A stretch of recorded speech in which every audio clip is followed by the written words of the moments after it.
Bismillahirrahmanirrahim. Assalamualaikum, Cali. Apa kabar? Waalaikumsalam warahmatullahi wabarakatuh. Alhamdulillah seger waras, sehat walafiat. Seger, Mas. Sehat-sehat ya. Semangat Ya, sehat sore ini ya. Kita jumpa lagi di acara sore ini ngabuburit bersama M. Karyo dan Inside Chamber. Kali ya, ya kan. Temanya ya kita sesuai hasil diskusi dengan teman-teman Elit 35 ya, ya, bahwa kita akan coba eh, membahas bagaimana peluang-peluang berkarir sesuai dengan tren di masa depan ya. Kali ini kan era industri 4.0. Makanya temanya kita di sini adalah sukses berkarya dan berkarir secara kreatif di era industri siap, 4.0. siap, siap. Ya, sebelum kita mulai lebih jauh nih, kita sapa teman-teman yang sudah bergabung ya. Teman-teman dari Elit 35, ada Mas Sahil, ada Cak Sahil, ada Cak Kardian, ya kan, ada Cak Joko, dan ada Om Bintang, dan ada Mas Adi Kurnia juga, dan teman-teman sahabat-sahabat talenta MKRI yang lain ya, yang sudah bergabung bersama kita sore ini. Mungkin sebelum mulai, Cak, saya mau perkenalan dulu sih tentang M Karyo ya kan, nggak kenal maka nggak sayang ya. Siap, siap, siap. Ya, jadi M Karyo ini adalah sebuah inisiatif yang kita lakukan ya untuk membangun sebuah forum atau ekosistem yang berkaitan dengan pengembangan diri ya, pengembangan diri, sumber daya talenta di era zaman sekarang. Jadi di MKRU ini nanti kita akan bangun ekosistem yang mempertemukan talenta-talenta yang ada dengan tentunya user-user ya, user-user dan perusahaan-perusahaan yang tepat, dan juga kita akan sambungkan dengan channel-channel pengembangan diri, kompetensi, skill dan lain-lain, lembaga apa namanya pengembangan diri ya, ada training, kursus formal dan informal, dan juga tentunya para expertis, coach atau mentor seperti Cali nih ya, ahli di bidangnya, ya kan, Insya Allah, untuk insya Allah. bisa membantu talenta-talenta itu nanti mengembangkan dirinya. Itu Cali. Jadi ini kebetulan M Karyo ini diinisiasi oleh saya dan teman kita juga Elektro Cak Trijoko. Nah, beliau ini jadi ini nanti yang bertanggung jawab terhadap user experience, dan juga teman saya satunya Om Bintang. Beliau adalah profesional HRD ya dari psikologi. Jadi seperti itu Cali Siap, tentang siap, M siap. Karyo. Nah, di industri 4.0 ini kan kita tahu ya bahwa banyak sekali kita dengar informasinya berdasarkan riset yang dilakukan oleh salah satu lembaga riset ya, bahwa 10 tahun ke depan itu akan banyak jutaan lapangan pekerjaan yang hilang ya kan. Karena apa? Karena di industri 4.0 ini kan eranya era otomasi ya. Ya, ya. Otomasi, otomatisasi, semua aktivitas dilakukan secara otomatis, baik itu melalui apa, bantuan mesin, robot ya kan, Ya, ya. ataupun dengan AI ya, artificial intelligence. Sehingga kegiatan-kegiatan yang sifatnya rutin, rutinitas, reguler, teknis itu mungkin diprediksi akan hilang. Ya kan? Terus menariknya terus bagaimana? Tapi jangan khawatir, walaupun itu diprediksi 10 tahun depannya 20 juta jenis pekerjaan yang akan hilang, tapi akan muncul jenis pekerjaan-pekerjaan baru. 27 juta sampai 40 juta katanya lapangan pekerjaan baru yang terkait dengan kebutuhan pendatang. Nah, di sini kemarin dari diskusi kita kan salah satunya adalah pekerjaan yang berkaitan dengan rasa, ya kan, Ya, dengan hati, dengan kreativitas. Nah, ya, ya. ya salah satunya ini kan konten kreator, ya kan. Siap, Nah siap, siap. kebetulan, nah menariknya ini kebetulan Cali ini sudah sangat-sangat ini ya, ekspertis di situ kan ya.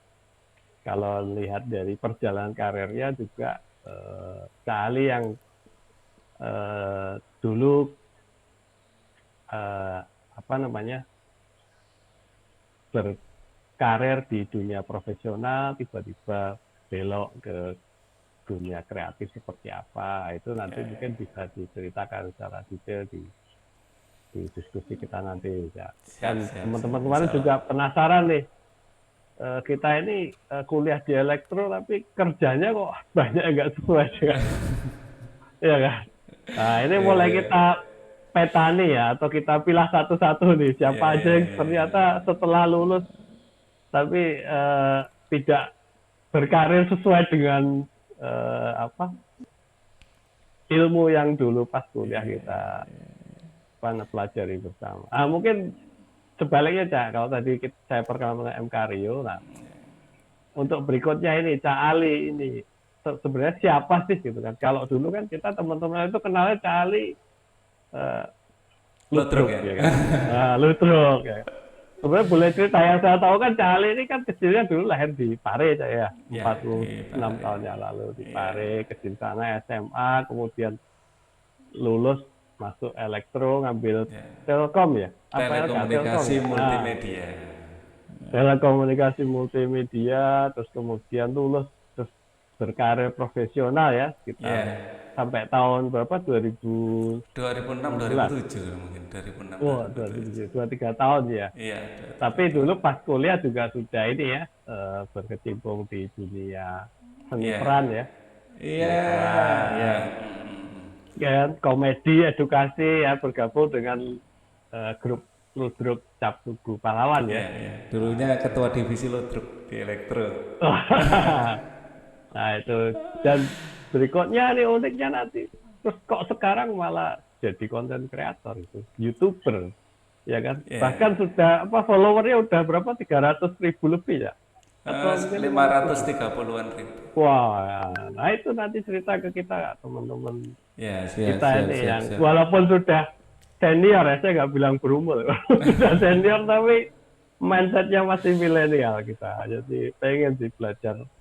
Kok bisa sih dari seorang elektro gitu kan, Telkom, betul belok ke situ. Nah mungkin nanti sekalian Cak dijelaskan seluk-beluknya dunia konten kreator seperti apa. Siap. Apakah ternyata benar kreator itu bisa dijadikan sumber penghasilan baru, ya kan? Bisa bahkan bisa jadi gantungan hidup kan itu. Benar nggak sih? Kalau benar tantangannya bagaimana kan itu? Gitu. Oke, monggo Cak, silakan bercerita ya. Mungkin dari sebenarnya cita-cita dulu waktu kecil apa sih Cak?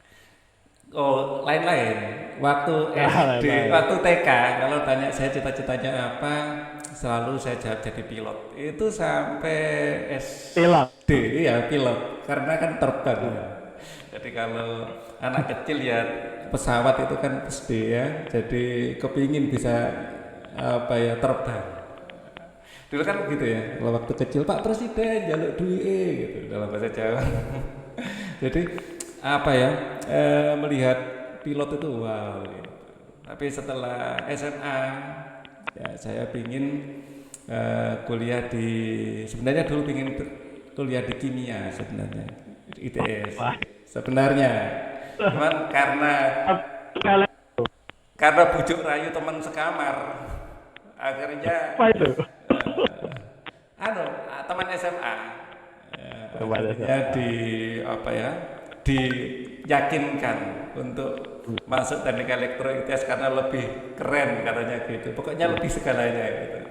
Akhirnya saya bisa masuk. Sayangnya teman saya malah nggak bisa. Akhirnya tahun berikutnya dia keterima di ITS juga di sipil. Jadi yang meyakinkan saya untuk masuk elektro malah nggak kesampaian dulu. Tapi apa saja yang kan dulu pas kimia pilot tiba-tiba masuk teknik kimia. Maaf agak putus-putus, tapi yang saya tangkap ya, sejak kecil sebenarnya suka dengan sesuatu yang berbau dengan elektro. Ya, jadi SMP itu seneng gitu bikin antena. Dulu awal-awal ada TV swasta gitu ya, bikin antena. Terus awal-awal ada dulu tahun saat kita SMA ya, mungkin kita sama walaupun beda daerah. SMP itu lagi ngetrennya video radio FM, FM, stereo gitu. Saya juga bikin sound system, bikin apa ya, anak kampung ya. Tadi suka besar-besaran sound system gitu, terus apa. Intinya sesuatu yang berhubungan dengan elektro itu sudah apa ya, begitu apa menarik sejak saya kecil sebenarnya, sejak SMP. Jadi kepingin gitu loh bisa otak-atik. Langsung ke elektro, pengennya ya. Nah itu gara-gara guru saya SMP. Guru saya SMP menceritakan di depan kelas gitu, menceritakan muridnya itu sekarang masuk lulusan teknik kimia itu sukses. Tuh dia ceritakan kimia itu gini. Ya itu mulai apa enaknya kimia aja ya gitu. Tapi begitu ada teman yang meyakinkan elektro, karena sejak kecil itu memang sudah, sebenarnya saya dulu nggak ingin SMA malah, ingin STM jurusan elektro. Dulu itu waktu SMP itu. Karena memang tertarik dengan elektro. Lah kabar buruknya atau kabar baiknya, dan menurut saya SMP itu bagus. Jadi pikir-pikir apa gak kuliah pisan ya. Gitu. Jadi waktu SMP cita-cita saya di STM waktu itu ya, teknik elektro, karena ada tetangga yang kuliah di elektro itu kelihatan bisa gini, bisa gitu, bisa bikin video FM, bisa bikin antena ya. Dulu ada rumusnya pakai paralon gitu rumusnya, untuk kelihatan amazing gitu ya, sesuatu yang nggak kelihatan tapi benar-benar bisa ditangkap dan itu bisa menjadi hiburan yang fenomenal waktu itu ya, sebelum TV swasta masuk kan FM dulu. Nah ada ini break-breakan, itu juga sempat menarik saya waktu kecil. Jadi kan ada kabel yang diolor seluruh kampung, jadi pemuda-pemuda waktu itu break-breakan pakai kabel kecil gitu. Nah itu apa ya, seneng. Nah terus satu lagi, waktu kecil saya suka nonton di TVRI Hasta Karya Elektronika. Lihat itu kelihatan kayak wow. Ya, jadi itu masuk barat ya. Kenapa? Iya. Kira ya. Lihat bener gitu. Wah, maaf, ini sambungannya putus-putus. Jadi ya. Tadi kan ada pada saat sekolah, kalau masuk itu bisa ngerakit. Iya, yang saya ngerti itu. Saya bayangkan tadi itu ya. Itu bener aja. Nah, ya ini agak putus-putus tapi yang saya tangkap ya. Pada intinya yang saya harapkan kalau masuk teknik elektro itu ya bisa bikin radio, bisa bikin TV waktu SMP, waktu SMA gitu, atau bisa bikin robot. Waktu itu melihat robot itu kelihatan keren sekali gitu loh. Komputer. Nah, waktu SMA itu kan kita lulusan tahun 95 ya. Jadi sudah apa ya? Awal-awal memang belum, di SMA itu belum ada Windows, tapi kan sudah ada DOS ya waktu itu, komputer yang itu semakin apa ya, semakin memperkuat bahwa elektro ini keren sekali gitu loh. Jadi pengen masuk Tupan gara-gara diyakinkan sama guru saya itu. Tetap kalau setiap anak tanya itu ya saya ditanya ya pasti jam kimia. Bahkan adik kelas saya setelah diterima di kimia itu datang ke rumah saya. Dia laporan, Mas Ali, saya keterima di kimia. Waduh, saya di elektro. Jadi ada apa ya, mungkin sejak SMA kan saya suka ini mengajar sudah. Jadi waktu saya kelas 3 gitu, adik-adik kelas 2 itu banyak yang, beberapa ya, banyak juga yang belajar sama saya untuk kalau di musola atau di apa itu sudah punya ini follower dulu itu. Kalau sekarang itu jadi apa ya, anak-anak yang sengaja berkerumun di sekitar saya untuk ikut belajar gitu ada. Dan itu salah satu diantaranya itu akhirnya masuk kimia ITS. Ke rumah saya laporan dia. Jadi kayak bener ya. Adik kelasnya. Kenapa? Pioner, kayak di pioner. Kedengeran. Ini agak putus-putus maaf sambungannya. Apa? Ya, tapi jadi elektro. Ya. Mungkin bisa diketikkan saja ya. Ya, kayak bukan internetnya tapi headphone-nya kayaknya Wajar. Oh Oh, iya kan ya. Kayaknya headphone-nya itu. headphone-nya Internetnya bagus mungkin. kayaknya. Oh. Iya. Iya, mungkin. Wah, tes. Iya, Pak Gigi suaranya sangat jelas di sini. Iya. Selamat datang. Kita baru gabung ya. Iya. Di sabar. Pak Fajar mungkin headsetnya diganti dulu aja deh menurut saya. Atau pakai ini ya diganti atau pakai laptop aja. Pakai laptop aja lebih. Bawa, Ya. bawa laptop.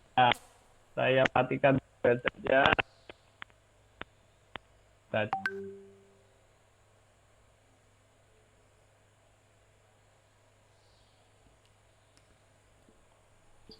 Halo? Lah, jelas enak didengarkan. Enak, cuman saya nggak kedenger aja. Bentar.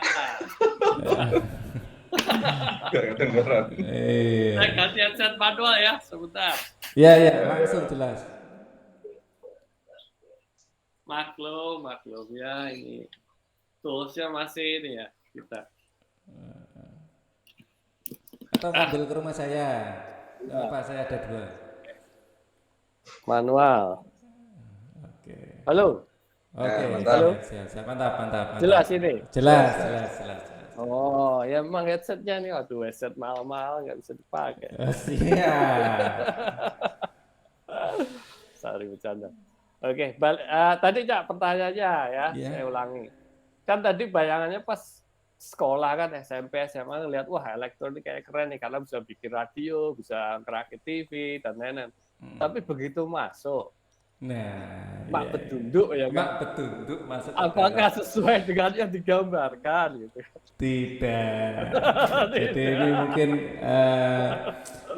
juga ya masukan buat mungkin siswa ya, SMP, SMA yang melihat tayangan ini. Jadi kadang-kadang jurusan yang kita bayangkan dengan yang apa ya yang akan kita lalui nanti sangat jauh berbeda. Jadi ini pentingnya kita untuk mencari tahu, apalagi sekarang mudah sekali untuk mengetahui kehidupan anak kuliah seperti apa. Nah ini sekedar curhat. Jadi kita kan dibesarkan di era yang sama ya 80-an. Jadi kalau orang bilang kuliah, ini saya cross check dengan istri saya dan beberapa orang penilaiannya sama. Jadi kuliah itu yang dibayangkan ya kayak Rono Karno, yang digambarkan Rono Karno, yang digambarkan artis-artis zaman dulu waktu itu ya. Jadi kuliah itu ya kuliah kok banyak jalan-jalannya ya, Dono Kasino Indro. Itu kan kuliah itu antara main-main, antara jalan-jalan, hiking dan lain-lain, dengan seriusnya itu lebih banyak mungkin percintaannya malah lebih dominan. Dan ini akhirnya menjadi misleading. Saya bayangkan dulu kuliah itu banyak santainya, terus terang. Ternyata swanger. santai banget. Iya, santai banget. Jadi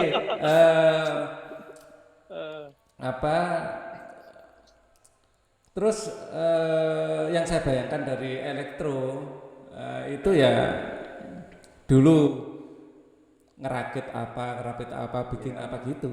Yang saya bayangkan.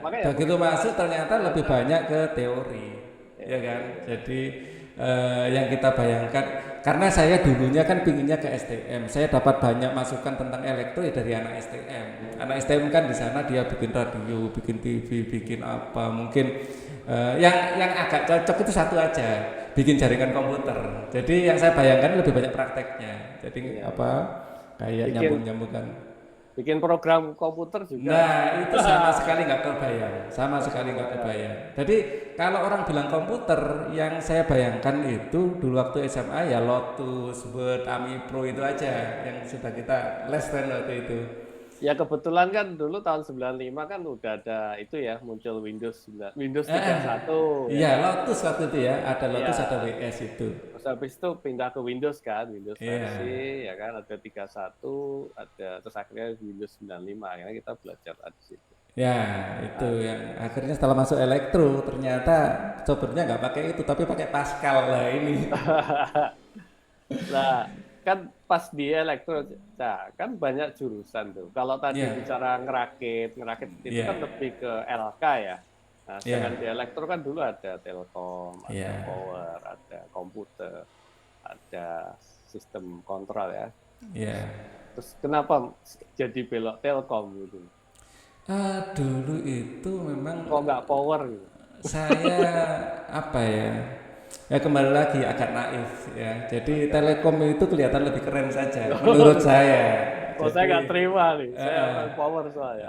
telekomunikasi multimedia itu kan Iya, iya. mungkin saya basicnya dulu kan apa ya entertain juga kan di kampus itu. Jadi suka yang berhubungan dengan multimedia. Jadi saya Iya, iya. membayangkan berkarir di multimedia ini eh, lebih keren gitu ya.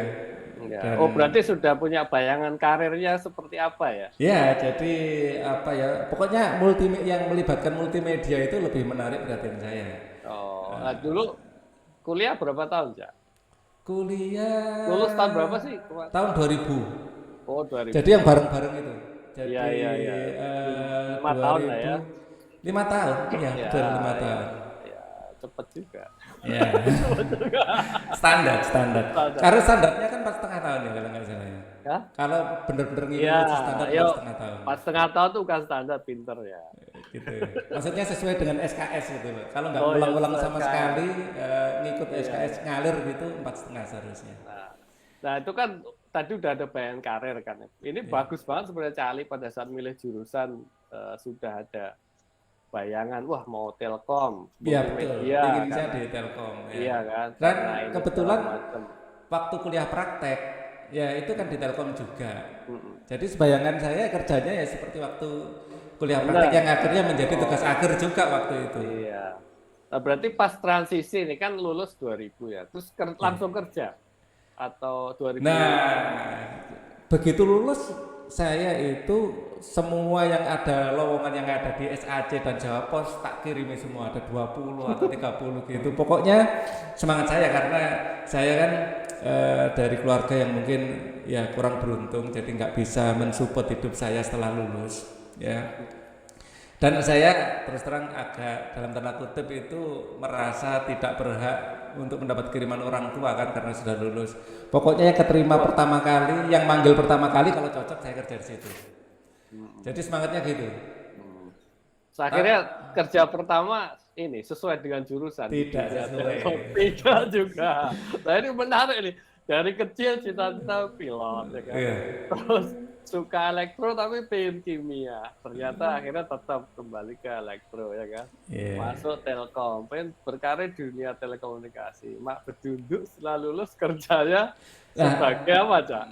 Dulu itu saya itu memang semangatnya yang penting kerja dulu, nanti sambil kerja sambil nyari-nyari itu. Jadi memang selama saya kerja itu masih ngirim-ngirim lamaran gitu. Nggak loyal ini berarti ya Kak. Iya. Jadi akhirnya saya kerja di Agrindo waktu itu. Jadi sales mesin yang ini satu silinder. Berarti mesin pertanian. Nah, itu jadi sales ya. Padahal Jadi pas sales. kuliah nggak pernah belajar sales. Nggak pernah belajar sales. Ya, akhirnya sales. Lah gara-gara saya pengalaman di situ, saya ngelamar-lamar lagi keterimanya di Trakindo. Sales juga. Sales juga mungkin karena portofolio saya sebelumnya kan pengalaman kerja sebelumnya kan sales. Pernah kebayang nggak Cak pas tadi ya kuliah mau lulus kerja jadi apa gitu kan? Kalau setahu saya kan kalau kita lulusan teknik ya itu kan mikirnya jadi engineer lah ya, engineer. Terus tiba-tiba sales kan. Dulu itu sebenarnya saya itu berharap itu diterima di kayak PLN, Telkom gitu. Cuman ada yang manggil telat karena saya sudah kerja baru seminggu, sungkan saya sebagai orang Jawa itu. Baru seminggu kerja, belum menikmati gaji pertama sudah ada panggilan baru lagi, nggak saya datangi. Paling nggak 3 bulan lah saya pikir gitu. Tapi setelah kerja ada panggilan lagi itu di anu juga di apa di alat berat malah ya. Jadi tapi kan saya lihat perusahaannya kan lebih bagus ya. Jadi itu yang Gaji lebih gede lah ya. nah gajinya juga lebih besar tentu saja ya mengikuti dan mungkin karir pathnya kan lebih bagus. Saya masuk situ. Ya. Tapi pada saat itu nggak pernah berpikir Cak untuk kembali idealis gitu kan. Oh saya kan teknik ya. Kenapa nggak berkarir secara teknik? Ada sebenarnya. Tapi kok malah jadi, kalau saya sih kan biasanya dulu bayangan kita ya, oh itu anak IPS ya kan, atau kuliahnya sosial, ekonomi atau apa. Ada. Cuman sudah mulai sudah mulai mungkin agak oportunis ya, idealismenya lama-lama terkikis gara-gara pengalaman kerja kan akhirnya. Iya. Jadi Atau pengalaman banyak juga, jadi sales duitnya lebih banyak. yang jelas kerja di sales itu koneksinya lebih banyak. Jadi akhirnya karena saya base-nya di Surabaya, di Trakindo itu kan datangi perusahaan-perusahaan gitu ya. Akhirnya kan kenal sama pemilik-pemilik perusahaan. Terus ada temen yang ngajak punya produk ini bantu jual ya. Akhirnya saya main di MA juga, ada beberapa project yang dibeli dan ternyata ininya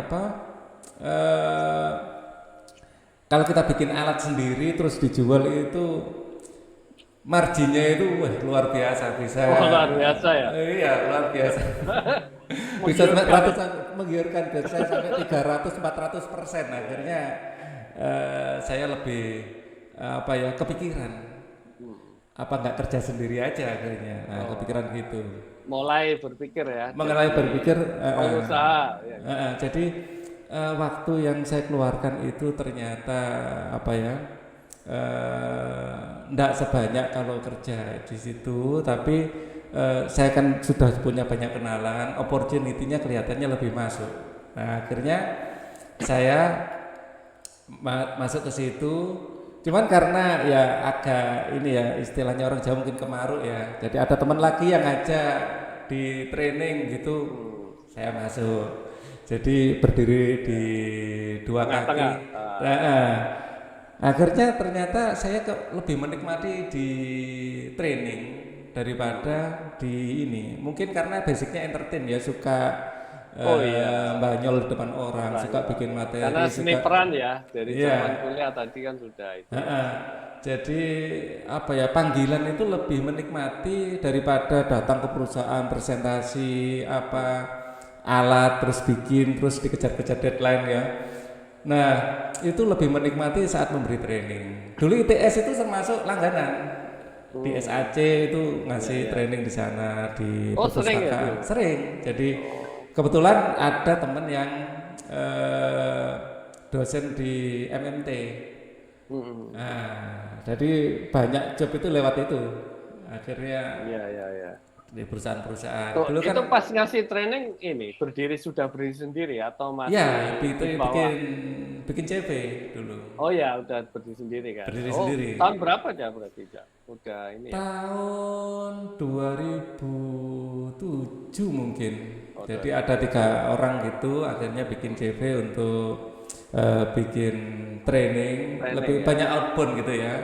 Nah, plus kebetulan di Rungkut itu kan ada salah satu yang kita training adalah Nurul Hayat. Nurul Hayat ini mungkin tahu ya, kayak perusahaan yayasan yang bikin yayasan sosial sebenarnya.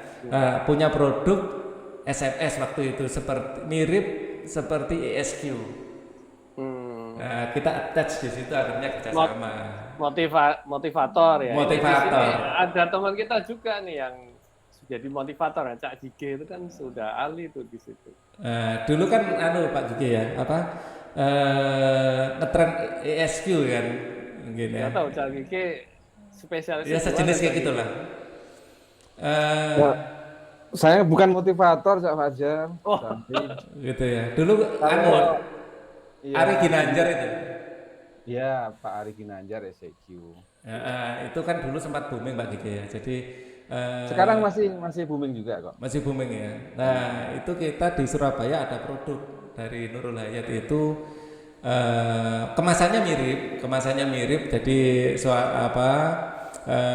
tapi biayanya yang lokal Surabaya. Ya, dulu. Rate-nya kompetitif lah ya. Iya, jadi materi interlokal tuh biayanya lokal. Rate-nya kompetitif. Okay. Nah, akhirnya kita banyak punya customer di situ. Nah, karena akhirnya lebih banyak di training untuk fillernya ngisi waktu luangnya saya bikin bimbel. Oh, bimbel. Berarti mulai 2007 ya bikin bimbel. Iya, 2007 itu. Tapi belum online ya, belum online. Belum. Jadi ngisi-ngisi waktu kosong-kosongnya daripada kurang bermanfaat kan gitu ya. Nah, kalau dari tadi ya lulus 2000 kan bekerja ya, jadi sales tadi ya, jadi training provider ya kan. Ada ini nggak cerita menarik nggak yang di situ yang istilahnya yang paling berkesan kan biasanya ada success story yang akhirnya membuat Cali kayaknya calling saya ini nih, passion saya ini seperti tadi mirip kan, kayaknya dari seorang technical engineer jadi sales, wah ini cocok nih, jualan enak kan, bikin produk dijual untungnya banyak, tapi habis itu ketemu ternyata training lah. Ada momen-momen yang spesifik nggak yang bisa diceritakan yang menurut Mas? Mungkin ini benar-benar itu. Mungkin kayak pilihan ya. Saya lebih merasa nyaman di training karena akhirnya geser ke training. Tapi setelah di training, karena training itu bersama 3 orang dan itu bersifat event, akhirnya saya fillernya itu bikin bimbel. Ternyata saya pikir bimbel itu walaupun waktu itu pendapatannya lebih kecil tapi lebih stabil. Jadi bukan bersifat event toh. Jadi sekali anak les gitu kan paling tidak sampai lulus sekolah. Kalau SD kan sampai SMP, nanti mungkin kalau cocok langsung SMA. Akhirnya kan kepikiran untuk bikin bimbel di tahun 2015, maksudnya memperbesar ke situ. Cuman karena ada salah satu murid yang nyeletuk gitu loh, Pak Ali, saya itu langganan bimbel online. Dia tunjukin, dia terus saya ya apa caranya gitu itu. Pokoknya nanti ada gurunya, saya masuk gitu. Pak Ali bikin kayak gini loh. Iya juga ya. Jadi saya pikir dulu saya sudah memprediksi internet itu tahun berapa? 2015 awal. 15. 2015 awal. Lama ya, dari 2007 ke 2015 bimbel terus ya. Iya, sama training itu. Tapi semakin lama semakin bimbelnya yang semakin saya tekuni. Nah, dulu sudah comfort zone sebenarnya di bimbel itu. Tapi gara-gara ada contohan seperti itu, keinginan saya untuk mengembangkan di bimbel itu agak bimbang. Saya pikir semakin lama kan internet semakin murah, hampir mungkin pada saatnya itu gratis. Pasti ada saatnya nanti kalau sekedar nyari informasi belajar kan bisa online dan itu gratis. Terus saya pikir pertamanya saya ingin berbayar yang website itu ya. Cuman karena sejak 2009 itu di platform YouTube itu memberikan sudah bisa dimonetize videonya. Dan saya kebetulan ya waktu itu setelah ngobrol-ngobrol sama murid saya itu nonton TV dan di situ itu salah satu yang diwawancara itu Bayu Ska waktu itu. Dia menceritakan karirnya di YouTube sebagai YouTuber. Waktu itu kan booming ya, kalau lebaran buka kongguan ternyata berisi rengginang, jadi video-video klip seperti itu. Terus saya pikir sebenarnya daripada saya bikin berbayar, mending gratis aja, nanti mainnya iklan. Nah sejak itulah mulai beralih ke YouTube gitu ya. Karena saya yakin kedepannya itu pasti arahnya ke sana deh, saya pikir gitu.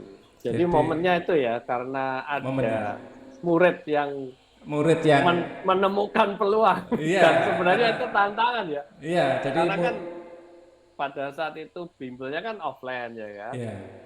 Nah, terus murid ngasih tahu ini ada yang online nih ya. Iya. Itu kan tantangan sebenarnya. Iya. Nah, ini berarti apa terpikir juga Cali bahwa wah bimbel offline ini bakal ini juga bakal tergerus gitu kan. Apalagi ya tadi ya sudah terpikir. Jadi pertama saya mikir offline kan cakupannya terbatas ya.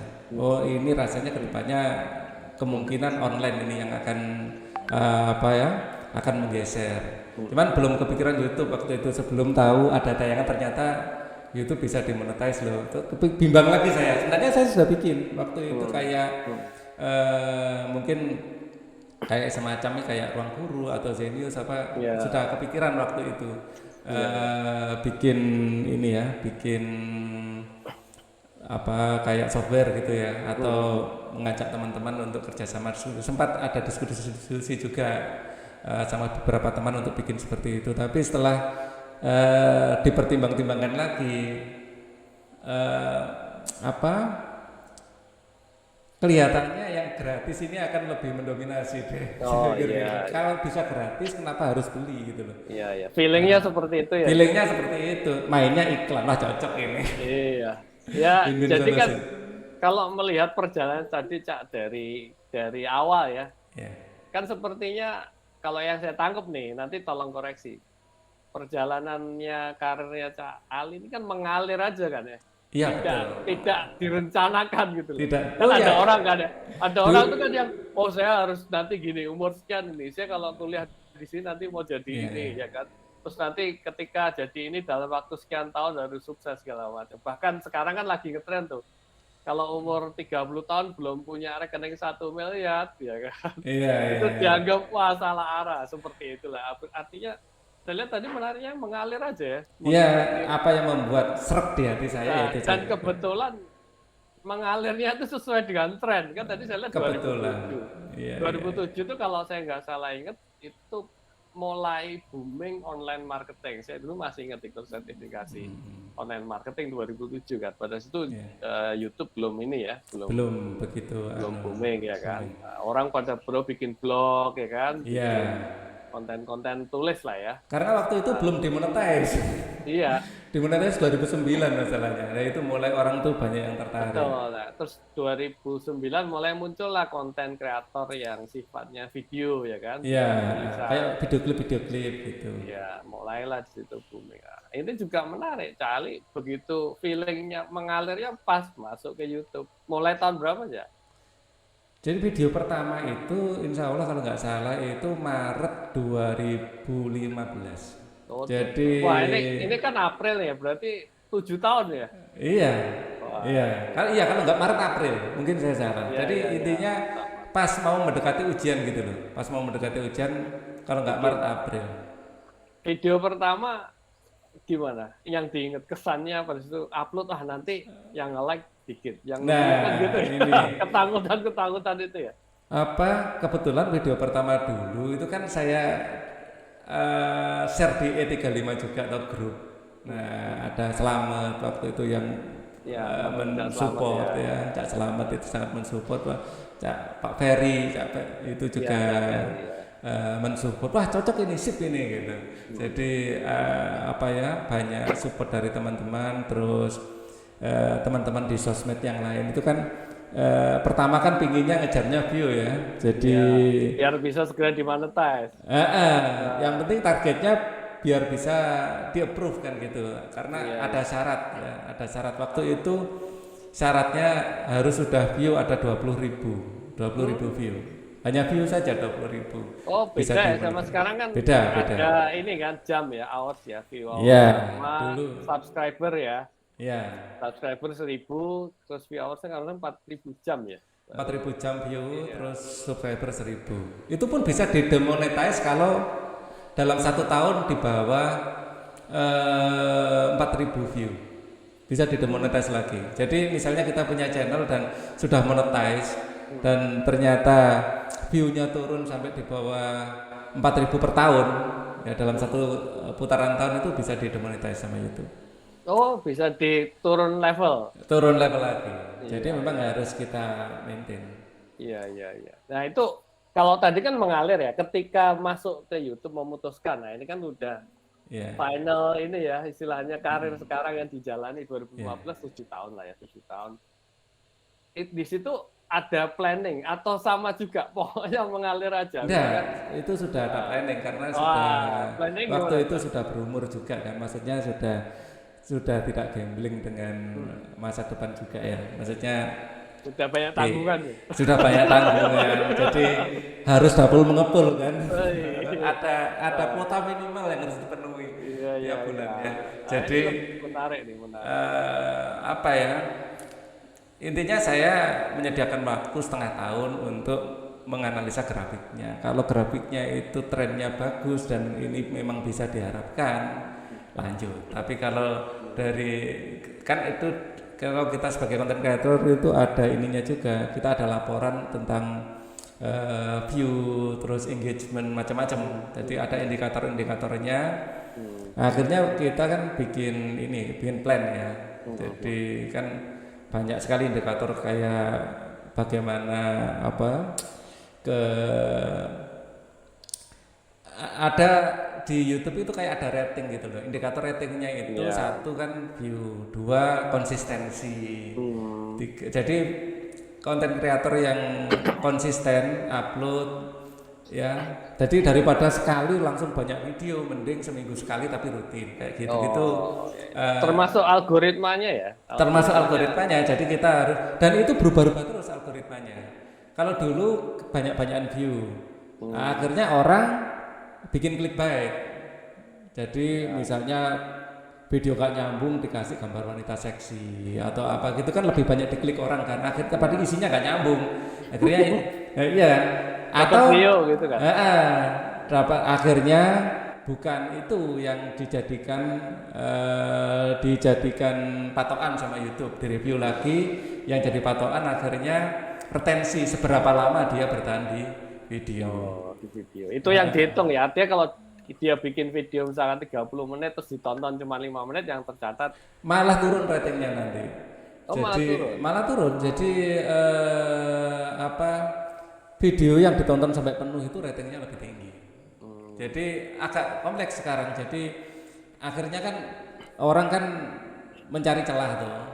Ada yang akhirnya saling menonton sesama YouTuber pemula. Itu kan ada kayak komunitas saling membantu lah ya. Saling membantu, gotong royong gitu. Itu pun sudah sebenarnya diantisipasi. Subscribernya banyak tapi hanya subscribe tanpa view juga akan menjadi beban. Jadi mending gimana? Sorry, saya potong. Nah, kan tadi ada planningnya 6 bulan kan di video gitu kan. Sesuai dengan rencana. Tadi rencananya gimana? Mana tes pertama targetnya di bulan keberapa? Nggak ada target sebenarnya kalau itu. Yang penting yakin gitu aja. Jadi saya penting segera secepat mungkin saya monetize. Tapi setelah berapa lama itu akhirnya? 18 bulan. Wow, 18 bulan. Berarti harus menyediakan Nggak mesti juga. 11 Nggak seperti itu juga. Nanti ada kiat-kiatnya sebenarnya. Nah, mungkin langsung ceritakan. Karena gini aja, nggak usah jauh-jauh. Kita ambil contoh simpel. Ketika saya menjadi seorang karyawan gitu kan, pengen beralih ke dunia usaha gitu kan ya. Kan kebanyakan tuh berpikirnya kan, wah harus punya tabungan banyak dulu nih, kan usaha kan nggak bisa langsung jalan ya, bulan, tahun, kan kita harus dapur ngepul punya tabungan dulu, sekian lama gitu kan ya. Nah, apakah hal seperti itu juga dipersiapkan Cak Ali ketika masuk ke dunia YouTube? Kan dari bimbel biasa dunia YouTube kan, otomatis harus ada fase menunggunya ya kan, atau main pokoknya Bismillah yakin jalan nih. Enggak gitu juga banget ya. Jadi intinya gini, saya kan base-nya di rumah kan masih jalan bimbingan belajar. Walaupun mungkin 50-50 waktu saya antara yang enggak 50-50 awalnya 25-75 lah. Yang 25 untuk YouTube, yang 75 untuk offline. Nah, semakin lama semakin belajar kan semakin banyak tahu, semakin mengerti trik-triknya bagaimana. Terus dari grafiknya kelihatannya masuk akal gitu loh. Jadi akhirnya saya tahu sebenarnya kapan ini dengan pola seperti itu, kapan nanti bisa mulai apa ya, cuannya ini cair itu kan bisa diprediksi sebenarnya. Makanya siap. Jadi terus setelah cair kan segitu-segitu ya. Terus kapan mulai itu akan booming gitu kan. Booming. Viral lah ya. Ya, itu sebenarnya sudah kita bisa baca dari indikator-indikatornya. Sudah kita baca. 18 bulan ya Cak ya tadi ya. 18 bulan. Itu karena kan memang saya dari nol, dari nggak ngerti sama sekali. Harus. Ya, dan belum terkenal juga ya. Iya, belum terkenal juga. Jadi skalanya masih trial and error. Ternyata banyak banyak tips dan trik yang bisa dilakukan yang agar segera dikenal. Tapi tentu saja tips yang paling utama ya konsistensi. Ya, yang lain-lain kayak iklan ternyata efektif juga. Saya nyoba. Atau ini posting di medsos yang lain. Pasti. Jadi untuk pemasaran kita akan lebih cepat kalau punya TikTok, punya IG, tempat ngumpulnya anak-anak yang target market saya atau kalau saya lah ya. Jadi walaupun saya ada hambatan emosional untuk TikTok sampai sekarang nggak punya TikTok karena saya kalau buka TikTok waduh. Maksudnya merasa waduh kok kelihatannya nggak ya. Tapi kalau Instagram masih saya IG kan sekarang juga ada fitur-fitur mirip TikTok kan, kalau kayak Reels terus video short kan gitu. Ya akhirnya gitu. Jadi akhirnya saya kepikiran sama saja akhirnya kenapa nggak TikTok sekalian, cuman belum punya konsep yang bagus untuk TikToknya gitu aja akhirnya. Tapi kalau dulu alasannya gimana? Iya, menurut Cali nih, maaf motong lagi. Setelah masuk ke itu ya, kan sekarang benar-benar jadi konten kreator udah 7 tahun. Seberapa besar sih peluangnya gitu untuk mungkin buat ini insight buat kita semua nih siapa tahu ada nih dari kita ya saya juga pernah kepikiran pengen jadi konten kreator cuman belum pede aja atau tadi masih ragu-ragu ini berarti nanti bahas PD-nya Cak Fajar bahas PD-nya supaya pede gitu itu bagaimana sih ya supaya pede itu apakah dengan melihat peluangnya seberapa besar ya kan atau tadi ternyata setelah jalan memang besar gitu loh. Mungkin bisa di-share biar kita itu Cak tertarik untuk termotivasi untuk masuk ke situ. Gini, sebenarnya apapun karakter kita, apapun pengalaman hidup kita atau pekerjaan kita ada kesempatan untuk jadi konten kreator karena kalau saya ada di komunitas YouTube, macam-macam sekali konten kreator dan saya menikmati beberapa konten kreator yang aneh-aneh juga. Jadi misalnya saya kan basicnya sebelumnya kan bimbel ya, jadi bikin konten pelajaran. Misalnya basicnya kuliner ya bikin kuliner, misalnya basicnya marketing ya bikin marketing. Banyak channel-channel yang multi ya nggak penting pun banyak. Jadi flexing ya. Iya, nggak gitu. Maksudnya gini ya, maksudnya yang lurus-lurus dengan hidup kita gitu aja. Saya itu menikmati channel misalnya Mas Londo channel gitu ya. Istri saya sebenarnya yang menikmati itu dan saya ikut-ikutan saat rebahan gitu kalau malam. Nah, dia itu pedagang melijo, bakul sayur gitu loh. Dia hanya menceritakan kehidupan sehari-harinya sebagai bakul sayur.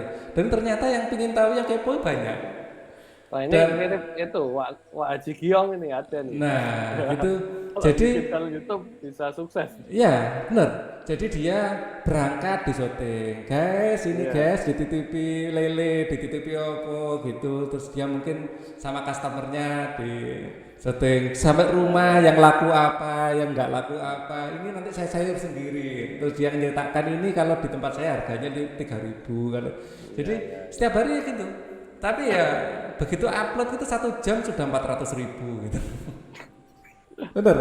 Nah, jadi sebenarnya selama ini Cak, yang hasil terbanyaknya itu dari viewer atau dari AdSense iklan atau dari endorse. Maksudnya kan orang kan kebayang wah YouTuber kayaknya enak banget hidupnya ya, penghasilannya bisa melimpah ruah. Tapi sebenarnya apa sih yang bikin itu?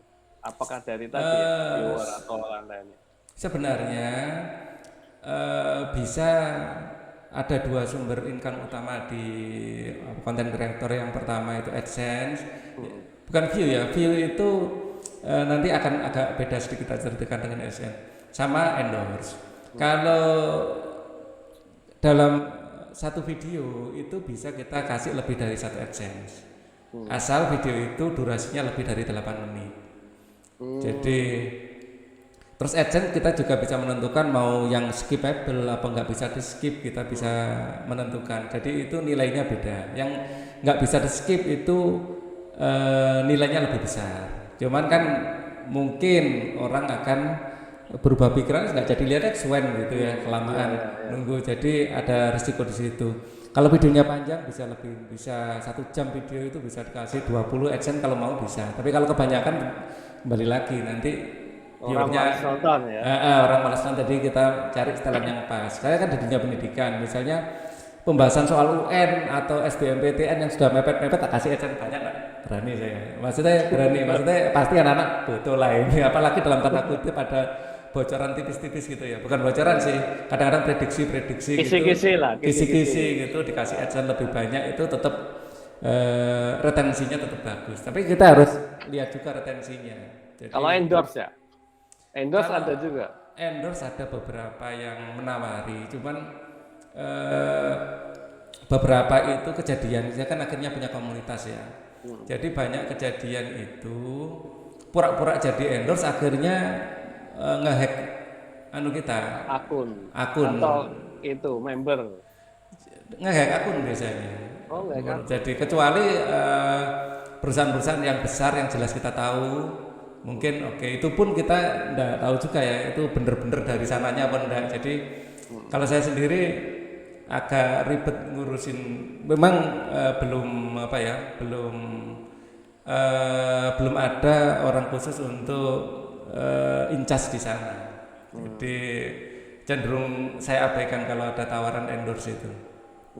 Misalnya daripada selama ini AdSense ya yang AdSense, walaupun endorse di email itu ada beberapa yang ada aja gitu loh, yang memberi penawaran tapi belum ada beberapa saya respon ternyata enggak prosesnya agak panjang dan sampai sekarang belum ada gitu. Iya. Berarti emang itu ya, menariknya sumbernya sebenarnya bisa macam-macam. Kalau subscriber itu ngaruh, Cak? Maksudnya subscriber itu mempengaruhi di kalau menurut saya subscriber itu lebih ke ini lebih pada kalau subscribernya organik, artinya organik kita memang mendapatkan secara alami subscriber itu. Jadi kalau semakin besar subscribernya, begitu kita upload itu yang ngelihat semakin banyak, itu aja keuntungannya. Karena notifikasi ya. Apalagi yang memberi notifikasi. Jadi subscriber nggak ada pengaruhnya dengan pendapatan, nggak ada. Nggak berbanding lurus. Nggak berbanding lurus, subscribernya banyak, tapi kalau nggak jarang nonton.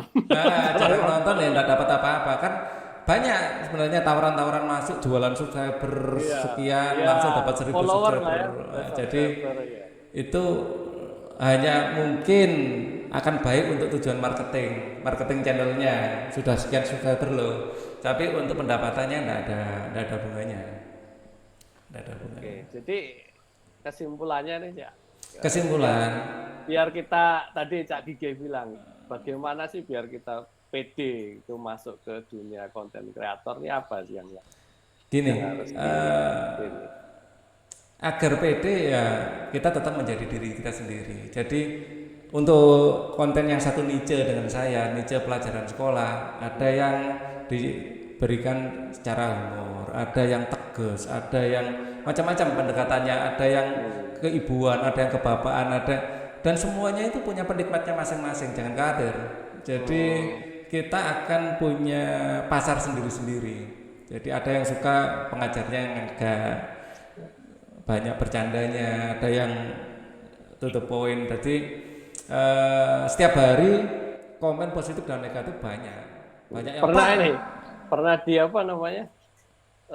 diserang haters. Setiap hari. Setiap hari. Haternya ya anak-anak itu Ada sendiri. Pak, ngajarnya kecepatan. Di bawahnya, Pak, ngajarnya kurang cepat, terlalu belibet ya. Seperti bukan itu kan. haters itu kayak murid sekolah ya. Iya. Kalau hater-hater ya enggak sih rasanya ya. Hanya apa ya, anak-anak itu ada menunjukkan ketidaksukaannya, ada yang menunjukkan kesukaannya ya itu. Yang sekedar bully juga banyak, tapi biasanya dibully ganti sama anak yang lain. Wah nggak bersyukur sudah dikasih tahu ya, saya nggak sama sekali nggak reply. Tapi yang bagus ya saya pin gitu aja. Nah, tantangan terbesarnya Cak, selama 7 tahun yang dihadapi itu. Tantangan terbesar menurut Ali yang mungkin sempat membuat bimbang atau itu goyah ternyata YouTube ini nggak seperti yang dibayang atau sudah jalan tiba-tiba menurun pendapatannya. Mungkin boleh diceritakan. Kalau di dunia pendidikan itu apa ya? Ada plus minusnya juga sebenarnya. Sistem pendidikan yang bergonta-ganti ini agak merepotkan. Jadi terutama kalau UN kan sebagai YouTuber pendidikan itu kan istilahnya masa panennya itu kan deket-deket ujian ya. Jadi deket UN, deket apa itu pasti viewernya itu bisa sampai 3 kali 4 kali lipat. Ya bisa sampai 10 kali lipat waktu mendekati UN gitu. Nah sekarang UN dihapus. Nah itu pengaruhnya ada. Jadi kalau kita lihat setahun itu grafiknya itu cenderung konsisten. Begitu ada perubahan, tapi ya penyesuaian aja sih sebenarnya. Jadi yang tadinya kayak gunung gitu di masa ujian sekarang lebih rata. Memang ada satu yang khususnya pendidikan secara umum YouTuber sebenarnya dapat berkah itu waktu pandemi sebenarnya. Ya itu. 2 tahun yang lalu boomingnya ya berarti. Booming itu malah booming 2 tahun yang lalu. Jadi begitu offline itu viewer bisa naiknya sampai 10 kali lipat waktu itu. Oh begitu online. Begitu online ya, begitu online. Subscriber juga naik ya. Dulu sebelum pandemi berapa ya? Pertumbuhan sesaat sebelum pandemi itu sudah 100.000 sudah. Saya kan sudah kenaikan 4 kali lipat ya 2 tahun. Iya, dalam 2 tahun menjadi 4 kali lipat. Momen itu ya saya. Dan bukan hanya di channel pendidikan, hampir semua channel masak, saya ngamati channel itu booming waktu justru sebenarnya konten-konten yang pendidikan itu apa ya istilahnya itu viewernya itu lumintu sebenarnya. Artinya nggak terlalu tinggi banget, nggak terlalu rendah banget. Tapi konten-konten hiburan itu yang analisa politik sekarang ya yang lagi booming, hiburan yang paling banyak perkembangannya yang paling bagus. Misalnya gitaris atau hiburan. Cuman dunia kerja ya itu juga maksudnya kayak gini ya, kayak sharing tentang pekerjaan ini ada juga. Saya melihat beberapa channel yang sekarang sangat diminati itu ada. Jadi, ini insya Allah nanti MKRIO juga akan seperti itu. Insya Allah, makanya saya sangat merespon positif dengan ini ya, merespon positif MKRIO ini karena sebelumnya saya juga menikmati tayangan-tayangan kayak kalau pernah lihat ya pecah telur, ya, terus ada itu bagus banget. Cap-capung, itu ya, itu kan memang benar-benar ada tim yang datang ke lapangan, tapi pada intinya ngobrol tentang dunia kerja tuh. Iya. Betul. Jadi memang menarik sekali ya perjalanan karirnya Cak Ali ini yang dari cita-cita seorang pilot ya kan menjadi YouTuber. Berapa tahun SD kita udah 30 tahun yang lalu kan. Terus berubah mau masuk kimia jadi elektro, masuk elektro. Lah kok tidak bisa ngerakit TV. Iya betul. Malah keluar dari elektro jadi sales ya kan. Malah jadi guru ya kan. Sebelum jadi guru jadi pelawak malah. Oh iya, malah jadi pelawak juga. Menarik sekali. Ya memang sepertinya perjalanannya cukup indah bisa. Ya, sinawang lah sebenarnya. Itu masalah bagaimana kita bisa berusaha menikmati perjalanan gitu aja. Iya. Tapi pertanyaan terakhir nih ya, sebelum kita nanti masuk ke season ini ya, diskusi tanya jawab sama teman-teman semua ya. eh, sebenarnya yang sekarang dijalani menurut Cali sesuai dengan passionnya nggak? Sesuai dengan passion. Nah, itu sesuai. Dulu itu Sesuai ya? apa ya? Intinya gini, saya menikmati. Ya, jadi dulu waktu Iya. kuliah kan serius ya di elektro. Cuman saya kan ngikuti kegiatan ludruk kan sama Cak Topik. Saya lihat ada Cak Topik di situ. Sebenarnya awal-awal itu saya sama Cak Topik itu diajak, saya masih ingat di kantin itu diajak untuk ikut teater. Cak Topik itu bisa ngelucu ya, padahal orangnya serius Oh, banget ya. teater waktu itu ngajak saya itu teater. Teater. Teater. Nah, terus akhirnya saya di teater diajak Cak Taufik kalau nggak salah itu. Terus akhirnya saya ditarik sama Cak Daim 94. Oh, ya, Wes lapo kok nang teater, nang terus kayak duwike gitu waktu itu. Passionnya sebenarnya duit ya. Soalnya suka apa kebetulan ekstrovert ya, suka tampil di depan umum sebenarnya. Iya, oh Jadi, extrovert ya. jadi Kak duwe isin isti saya bilang. Iya, iya. Ah, Suka tampil lah ya. terus di ludruk akhirnya merasa cocok kan. Itu sampai akhirnya agak serius sebenarnya dulu di ludruk sama Cak Lontong, Cak Lengki, Cak Tergombes. Ada acara juga di TV. Cuman ya karena keluarga tidak mendukung. Terus akhirnya diminta untuk sing lurus-lurus wae gitu. Iya, iya. Tapi alhamdulillah ya sampai hari ini semuanya masih sesuai passion dan berjalan. Alhamdulillah, sesuai alhamdulillah. harapan lah ya. Intinya Dan benar-benar ya di era industri 4.0 bahkan sekarang udah katanya society 5.0 ya dari sejak 2 tahun yang lalu. gitu ya. Apa itu? Bedanya 4.0 dan 5.0 itu apa? Oh, itu nanti kita bahas itu ya. Jadi, Oh gitu ya. Siap. industri 4.0 kan ya saya tahu kulitnya aja. Industri 4.0 kan katanya semua otomatis, terus semua merefer ke data kan ya. Bagaimana Gitu ya. kita mengolah data secara cepat. Nah, kalau society ini lebih kepada bagaimana semuanya nanti berfokus subjeknya manusia. Oh, Jadi teknologi yang modern tapi subjeknya manusia. Siap. Nah, itu nanti kita bikin session sendiri. Session Saya sendiri. baru mempelajari juga. Ada narasumbernya sendiri nanti ya. Ya, nanti Oke, kita tarik siap, narasumber siap. pasti ada di sini nih. Iya, Teman-teman iya. akademis ini, Profesor Anton nanti bisa kita coba tanya juga. Siap. Ya kan? Ada Profesor Arif tadi juga saya lihat. Nah, ini bisa kita jadikan narasumber itu. Menarik kan? Ya. Oke. Jadi ternyata memang pilihannya tepat ya. Bisa Insya Allah. survive dengan kondisi dan situasi pandemi yang ada ya kan. Terus eranya trennya juga mengalir. Oke. Ya. Nah, mungkin sekarang nih kita buka session diskusi aja sama teman-teman. Mungkin ada yang mau say hello kan. Udah lama nih kita semenjak pandemi nggak pernah itu ya bikin session bareng offline ataupun online. Baru kali ini nih yang kita kesempatan pertama. Monggo teman-teman dari Elite 35 yang mungkin ada yang mau disampaikan atau ditanyakan ke Cak Ali atau yang mau didiskusikan, monggo feel free nih. Cak Dige mungkin. Nah, siapa? Cak Lutfi. Oh, Cak Lutfi. Ya, silakan. On video, Cak. Ya apa carane? Waduh. Saya coba caranya ki repot. Bateraiku juga habis. Nah, ini dulu ya. Yang ada gambarnya kamera itu Ada begitu. gambar kamera. Ya. Enggak ada pentunge kok Ale. Ono pentung ya. Iya. Oh, kuwi ya nggak diaktifkan ya tadi ya. Nah, sisa lagi. Siap. Ganteng lah, anek ini kan Halo, Cak. ganteng. Halo. Tapi ki duduk gift kan sing obah-obah dhewe. Ya biasanya itu modusnya gimana? Oke, silakan. Oke, salut sih monggo, Cak. Nah, arep takok ae, Cak. Boleh Cak Ali. Iya. Apa mau, Cak? Oh, ya gak apa-apa lah. Ya, silakan. Gratis. Brengose kok kurang tebel, Cak? Duh, ini tadi dicukur tipis-tipis biar kelihatan ganteng. Iya.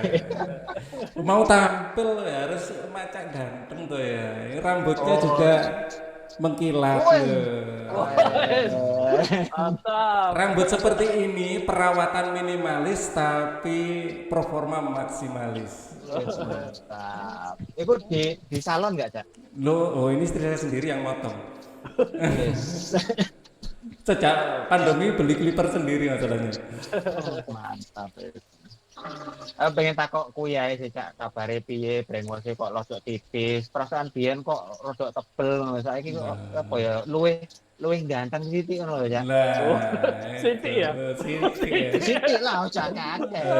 Kok kelempoken kok lek kakean. Ya, karena ini memang sengaja. Kemarin sengaja potong rambut karena ada undangan untuk diajak podcast sama. Ini untuk menghargai undangan teman tuh ya. Spesial memang. Iya. Terus tadi juga tak sempatkan tidur siang. Wis, Biar padang. Totalitas pokoknya. Saya malah kelihatan ngantuk ya, Cak. Nah makanya itu hostnya sendiri yang kelihatan ngantuk, tamunya pokoknya jos ganteng sih, siap ngejos sampai malam itu. Waduh, mantap. wis kuyahe, Cak. Aku pengen takok. Siap. Monggo. Oke, suwun Cak Lutfi. Cak Ali mungkin mau tanya ke Cak Lutfi. Lah, ini sesinya Cak Lutfi ada sendiri nanti. Kayak parian ya, saling berbalas. Iya, saling berbalas pantun ada. Oke. Monggo. Yang lain, terima kasih Cak Lutfi. Monggo yang lain. Kalau ada yang mau ditanyakan atau diomongin sama Cak Ali nih, mumpung ketemu. Bersambung iya, mumpung ketemu. Mumpung tadi terdakwa. Jadi terdakwa. Cak Gige mau Cak Gige. Lek ono sing takok aku yang takok, Cak. Siap. Calon Fi takon. Nah, Cak Gige dhisik, Cak Ya, Gige. Calon Fi ra apa-apa mumpung posone wis dibuka to. Durung no. Durung, Udute belum. ketok lho. Oh ketok ya. Ayo Cak Lutfi. Tentang YouTube ya. Sebenarnya apa penasaran ya, kepo. Maksudnya gini, beberapa seperti tadi yang dibilang sama Cak Ali kan, Ya. ada apa namanya subscriber bayaran gitu kan. Iya. Terus kemudian mungkin juga ada viewer bayaran gitu kan. Iya. Nah, kayak gitu itu ada itunya nggak? Ada kenalan nggak sih, Cak, sama Cak? Kalau di grup-grup YouTuber mau di Facebook, di grup-grup Telegram itu banyak. Ketik aja keywordnya YouTuber Indonesia atau apa, pasti banyak yang nawarin di grup-grup sosmed seperti itu. Jasa untuk view, jasa untuk for sub gitu istilahnya ya, itu banyak. Dan ada komunitas-komunitas WA yang memang sering saya diundang juga, tapi saya nggak nyaman kalau seperti itu. Jadi emang ditawarin gitu ya? Ditawarin, misalnya saya sudah nampak di YouTube itu ada teman-teman yang menawarin untuk bergabung. Saya ada grup edukator, jadi ngumpulin grup-grup Jadi saya bikin grup yang isinya saya ngundangin para dalam tanda kutip pemain YouTube pendidikan itu saya undangin, saya bikinkan grup. Jadi untuk diskusi aja, saling share gitu. Jadi saya minta mereka untuk ngajak teman yang lain kalau mau bergabung. Jadi kayak informasi kayak kalau ada curhat, kalau ada masalah teknis atau curhat kalau masalah akun kita dihack kayak gitu. Biasanya mereka itu sekali melancarkan modus itu ke semua YouTuber. Terus kadang-kadang ada opportunity kayak kita diminta untuk ngajar di mana gitu ada. Jadi biasanya YouTuber yang sudah jalan itu kalau pendidikan itu ada tawaran-tawaran mengajar di mana secara online itu ada. Itu set efeknya itu, Cak, ya berarti. Set efek. Jadi kayak akhirnya kayak halo efek gitu loh, karena kita sudah muncul akhirnya ada tawaran-tawaran. Nah itu misalnya saya nggak tertarik, itu kan mungkin ada teman-teman yang lain yang tertarik, itu tak sampaikan. Akhirnya kan ngumpul beberapa edukator yang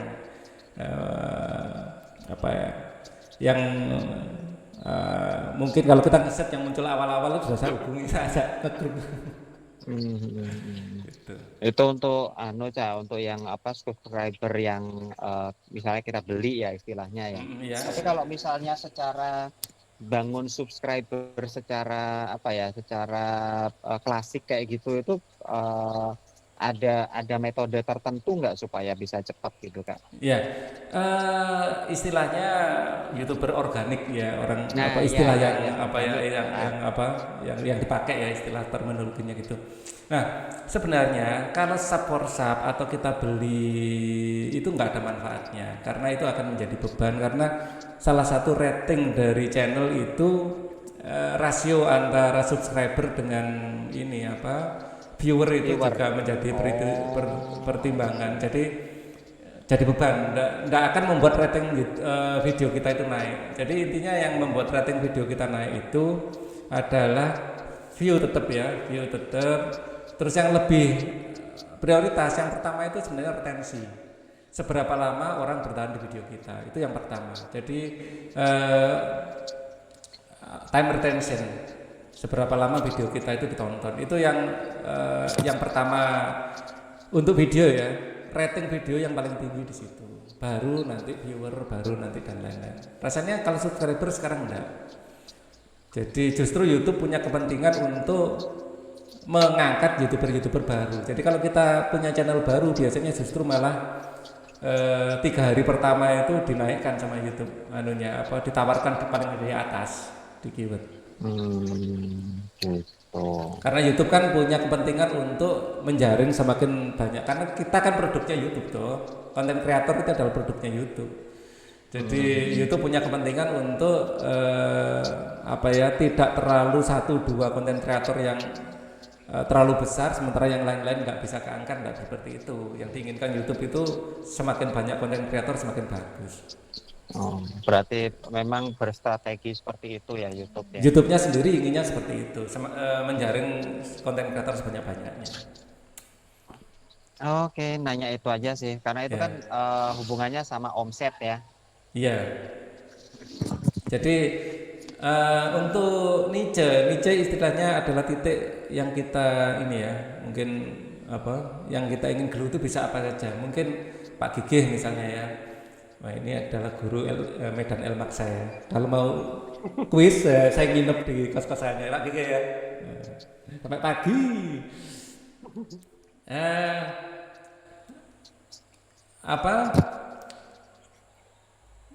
Trainer misalnya ya, bikin tentang trainer, gitaris bikin tentang gitar dengan konten dengan yang seori mungkin.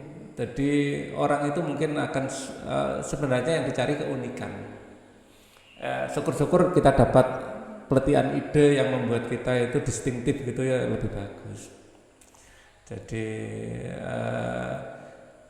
terus langkah kedua untuk memulai, misalnya ada teman-teman yang ingin jadi konten kreator, yang kedua yang memanfaatkan jaringan teman, grup itu tetap ada butuh. Jadi biar dilihat sama paling tidak keluarga kita sendiri, teman-teman kita sendiri. Viralkan gitu ya.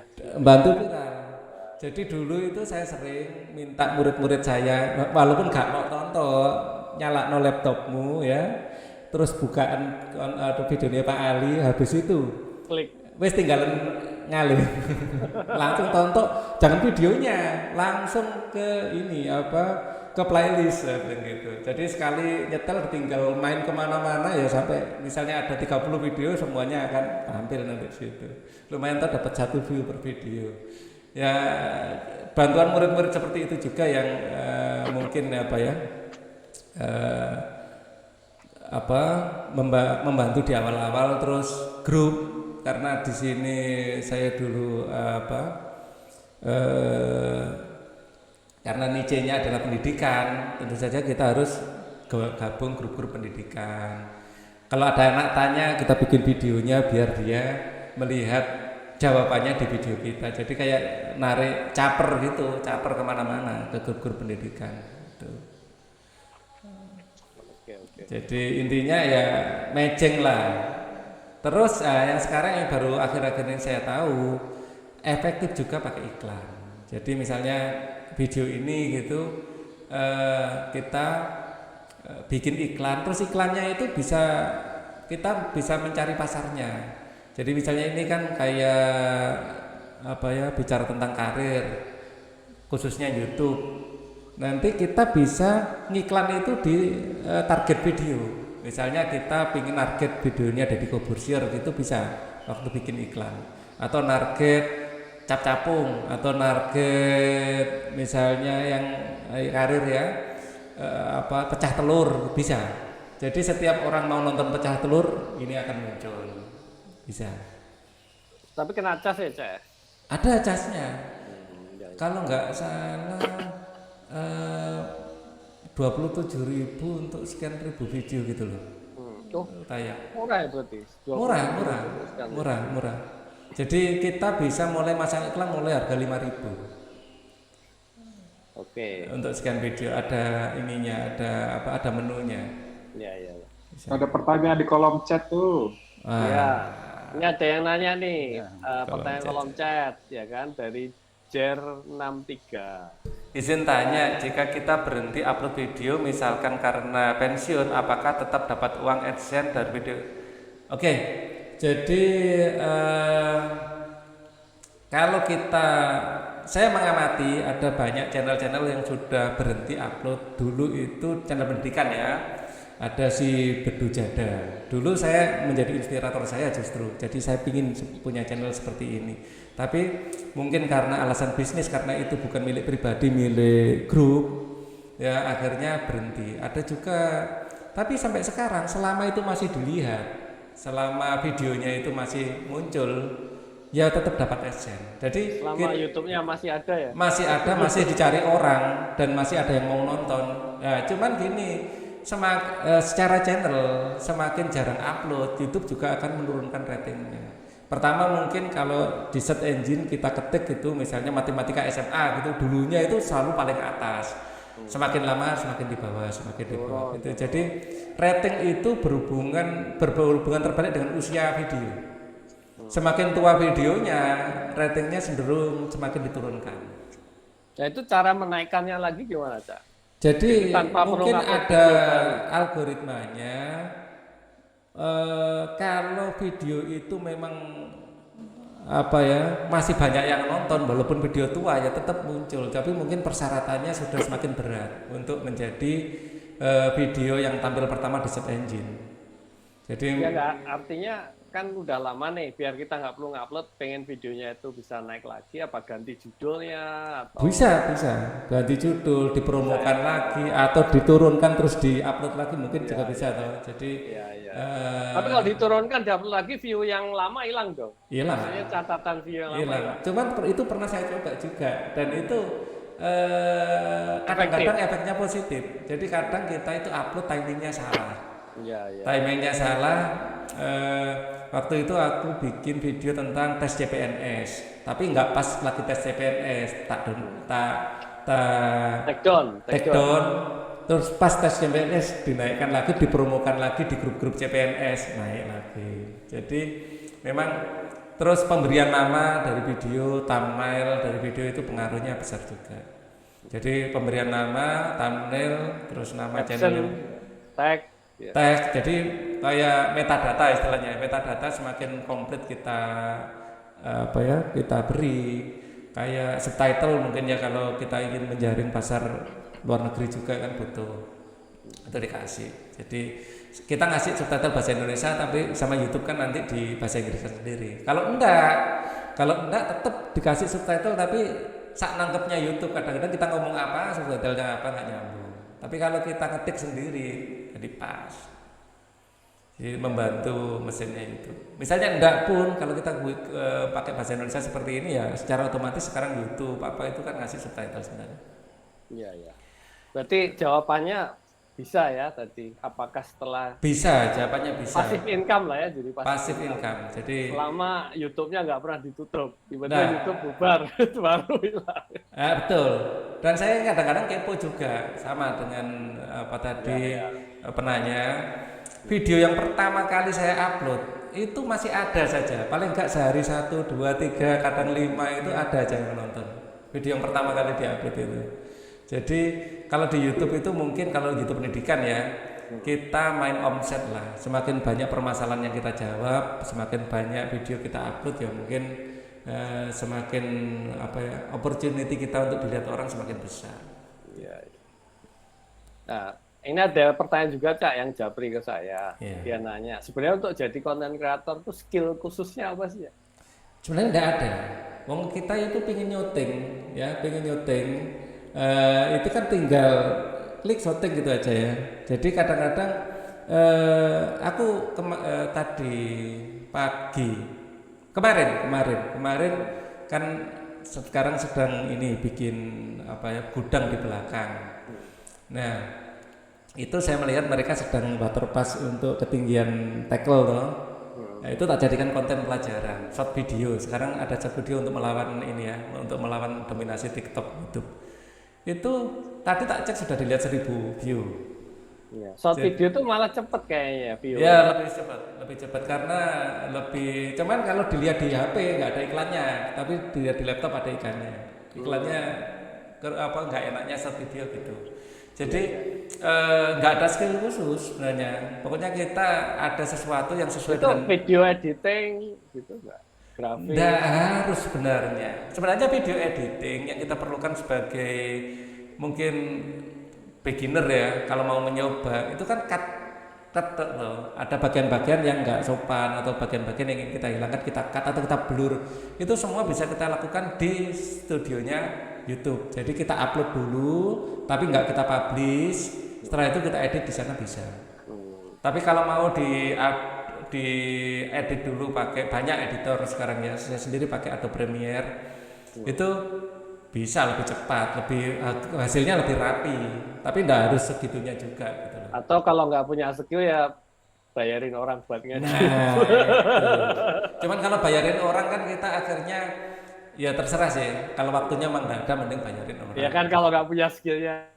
Atau bisa, gini, bisa. saya jadi kepikiran ini kan mumpung ada Cak Anto sama Cak Hasan ya yang di dunia akademis nih. Sebenarnya di teman-teman akademis ini linknya ke opportunity istilahnya profesi content creator lah itu apakah ada jurusan yang memang mengarah spesifik ke situ atau enggak? Mungkin Cak Hasan atau Cak Anton boleh share sedikit Cak mengenai situasi di dunia pendidikan khususnya di kampus jenengan semua masing-masing.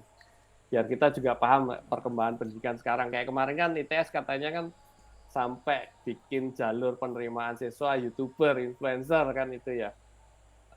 Apakah sudah muncul jurusan khusus gitu yang mengarah ke situ konten kreator? Monggo Cak Hasan. Iya, terima kasih. Yuk, maaf ya sambil Pakai masker ini lagi masih di luar. kantor ini di kantor jadi fokusnya agak pecah-pecah. Iya. Kalau di tempat saya itu konten kreator itu tidak ada yang khusus, Mas Fajar. Jadi kami ada jurusan desain komunikasi visual. Desain komunikasi visual itu gabungan dari desain grafis sama ya mungkin desain produk ya. Iya, kalau ada desain produk. Itu arah-arahnya ya juga ke konten kreator. Walaupun nggak secara eksplisit bilang ini jurusan konten kreator, tapi dari tugas akhir dan juga kajian-kajiannya itu lebih ke arah promosi dengan konten kreator. Ya, gitu. Arahnya ke promosi. Jadi inilah ya istilahnya eksekutornya lah ya konten kreatornya ya karena yang membuat ya, yang ngedesain. Iya, betul, ya. Iya. Berarti sebenarnya kalau Dispro kan dari dulu ada ya, dari Iya, kita ada ya. Tapi kan nggak ke spesifik produk lagi sekarang, Iya, tapi iya. lebih istilahnya copywriting terus dan lain sebagainya itu ya. Lebih ke arah ke entrepreneurship ya. Kalau sekarang kan di setiap mungkin setiap perguruan tinggi itu sekarang ada mata kuliah namanya kewirausahaan. Mestinya arahnya juga ke situ sekarang. Karena memang trendingnya di situ. Kita bisa menggait pangsa pasar di situ. Iya, iya. Gitu.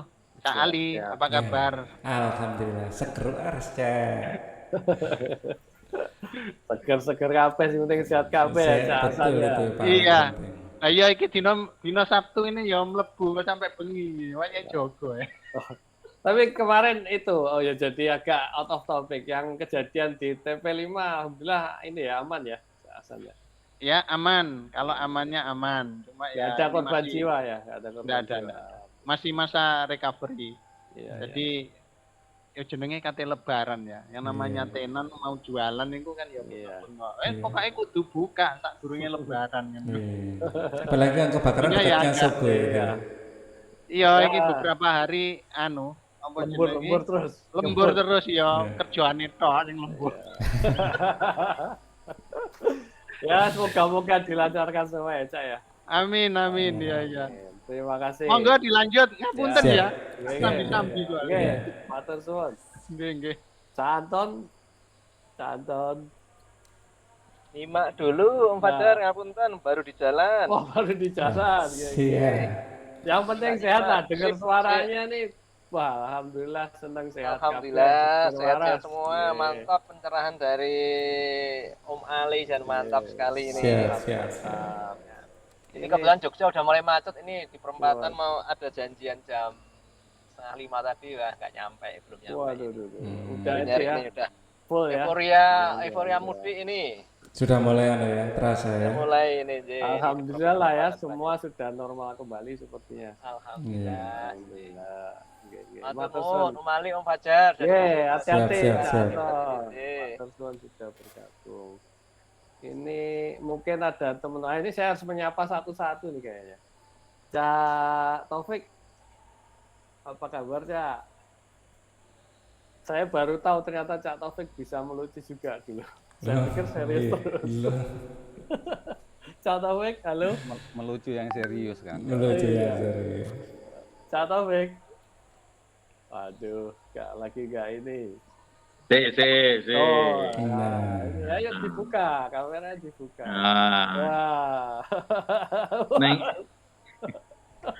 neng kene wis siap-siap maghrib. Wah, siap. Nah, ini bentar Wis- lagi wis kita. basah. Wis basah. Ini apa? Ya apa lagi, kabar, Kak Fajar? Alhamdulillah, Cali. Kak. Alhamdulillah. Ya. Sehat. Cak Gigih iki kanca SMA. Hmm. Kanca SMA aku mung telu, Gigih karo Rifki, kabeh meneng Kira kabeh. kita ada begini. Kabeh meneng kabeh. Nggih, Cak Taufik. Ya. Monggo Cak. Sukses lah Cali. Pertanyaan siji Cali. Siap. Nek semua aku nggawe konten apa Cali kira-kira? Wis ngono ae. Kalau Cak Taufik itu pasti bikin usaha. Kuliner lah, kuliner yang Kuliner mantap. bisa mantep, atau dulu kan sampean kan kayak apa ya, menyehatkan perusahaan seperti itu, jadi kayak itu pasti banyak dibutuhkan orang. Atau kuliner pastinya. Kuliner. Jadi bisa dua channel jalan sekaligus toh. Nah, cuman skill di apa ya, penyihatan perusahaan itu rasanya lebih apa ya, lebih banyak dibutuhkan netizen rasanya. Nah, itu.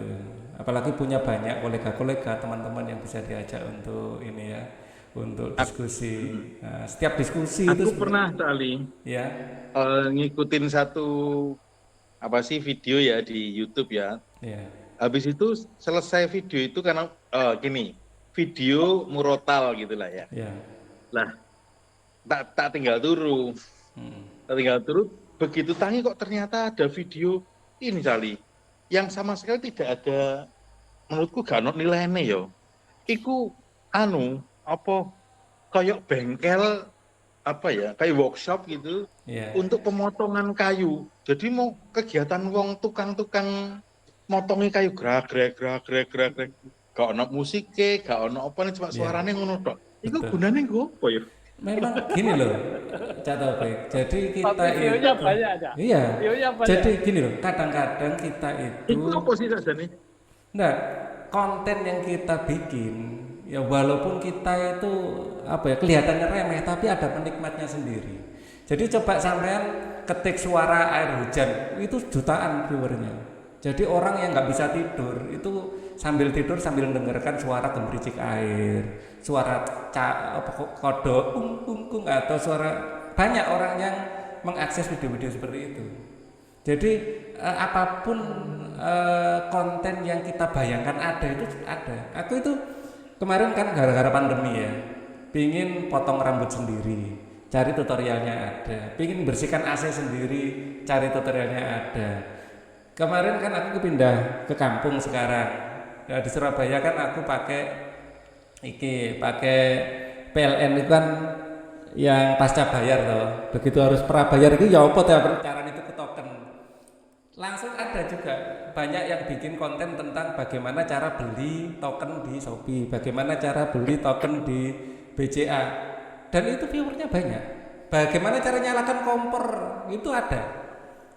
Oh, sampai ngetik bagaimana tutorial ngarit gitu ada dan viewernya banyak. Ya bener.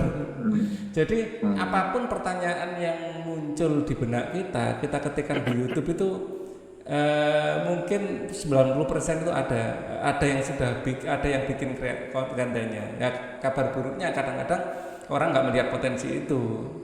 Banyak orang terjebak pada konten gado-gado. Nah, kalau kita konten gado-gado nggak fokus itu nggak bagus untuk perkembangan channel. Misalnya sampean bikin konten tentang cara mengelola kafe atau cara mengelola usaha gitu ya. Terus di situ sampean ada bayi di syuting, kucing di syuting yang nggak ada konteksnya, orang nggak mau lihat. Orang subscribe itu gara-gara pingin fokus mengembangkan usaha. Misalnya hanya guyon tok setiap hari, bikin guyonan yang nggak masuk akal gitu loh. Diharapkan lucu juga enggak gitu. Memang diharapkan muncul video seperti itu ya viewernya ya punya pasar sendiri lah intinya. Video seperti itu ada pasarnya. Kehidupan orang desa, dia itu seorang nenek di desa. Dia itu hanya di syutingnya sama ponakannya ya. Kehidupan sehari-harinya yang dimakan apa, yang dimasak apa, itu juga jadi channel dan itu sudah subscribernya banyak dan rutin upload. Ya kehidupan sehari-hari. Dan itu ternyata juga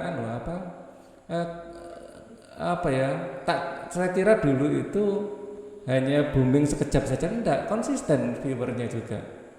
Kan kita sebenarnya bisa mengintip performan YouTube orang lain itu dari kayak Social Blade, itu kan bisa lihat performanya, paling enggak dari view-nya, dan performanya juga bagus ya. Yang penting kunci gimana lanjutin ya. Kuncinya itu konsisten pada niche khusus, terus kita fokus di situ. Jadi ada ada kayak slogan yang bagi para YouTuber, find one point and be the best in that point. Tuh. Jadi fokus ya. Fokus pada satu titik. Misalnya titik ada review tentang peralatan ini, review bahan bangunan, review tackle, review kaca, pokoknya review bahan bangunan itu subscribernya banyak juga. Iya. Reviewer tutorial itu. Reviewer tutorial. Jadi kita kalau mau beli apapun nggak seret rasanya kalau nggak lihat review dulu. Kan gitu, mau beli kompor, mau beli tang, mau beli obeng, mau beli geraji, ada reviewnya. Iya. Jadi itu intinya. Oke, matur nuwun. Ya, siap. Ya, terima kasih. Sudah kagem tali buat teman-teman semua, sukses semua. Amin. Sehat. Taufik, sehat, ngatur suwun. Kosek. Nggih. Sorry, wis telat takok meneh iki. Iya, siap ya. Cak Ali pindah kemana sekarang, Cak Ali? Tinggal Kediri, Cak Putu, di Kediri. Kediri ya? Iya. Udah inilah ya, udah. Wow, menikmati surganya di Kediri ya. Ya, syukurlah. Jadi rumahnya ini mewah, mepet sawah. Buka jendela langsung lihat persawahan gitu. Jadi cita-cita ini tuh, cita-cita orang di atas 40-an tuh. Iya, betul. Jadi karena dari pekerjaan hampir 100% sudah online, akhirnya yang penting ada sambungan internet ya kerja intinya gitu. Siap Sun. Iya. Benefitnya itu ya salah satunya. Benefitnya itu kita bisa work from anywhere lah ya. Work from anywhere. Dan saya lebih memilih kampung guys, karena kan juga nggak begitu hobi traveling, nggak begitu hobi apa, sekarang sudah tua ya, dulu mungkin ya. Jadi hobinya sekarang ya nanam pokoknya menghidup udara segar, masak. Iya, sembarang saya tanam di situ, tanaman-tanaman ya apapun lah, pokoknya pingin ya mungkin agak santai gitu. Iya. Oke, Beli Putu, terima kasih ininya komen dan pertanyaannya ya. Oke, mungkin kita buka satu lagi kali ya, Cak Ali. Ya, silakan. Dari teman-teman atau say hello. Mungkin karena waktunya sudah mau buka puasa juga. Monggo.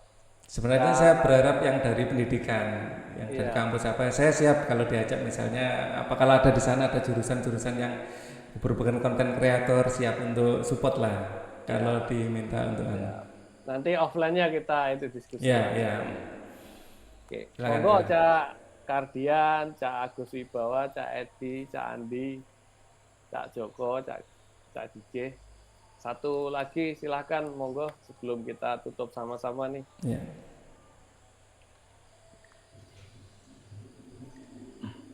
Halo Cak Ali, Cak Fajar. Ya, halo Cak Edi. Buka kamera Cak Edi. Sorry, kamera ini lagi nih dalan nih. Siap. Ini dalan iki. Ya. Siap ya. Siap. Oke. Wah, ganteng ya. Ketemu Cak Ali. Iya. Akhirnya pindah juga saya Cak. Apa jenenge? Live karo Mas Fajar, kanca-kanca kabeh, Cak Putu.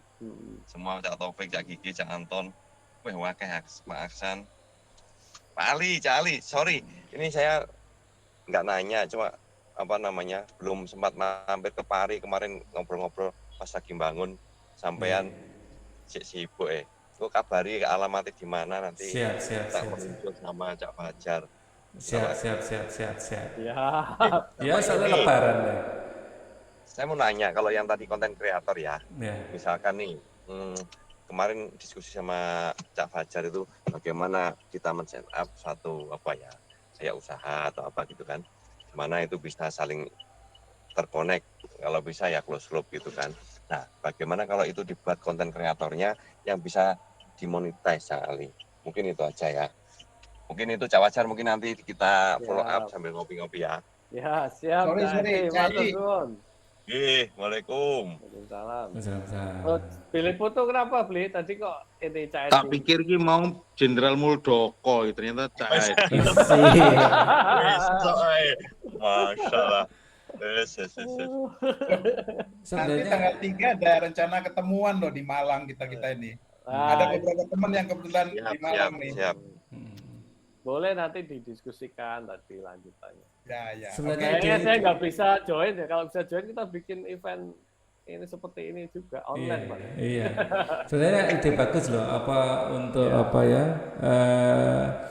Itu bisa menjadi konten juga rasanya. Jadi pasti orang itu intinya ya sesuatu yang membuat orang jadi kepo.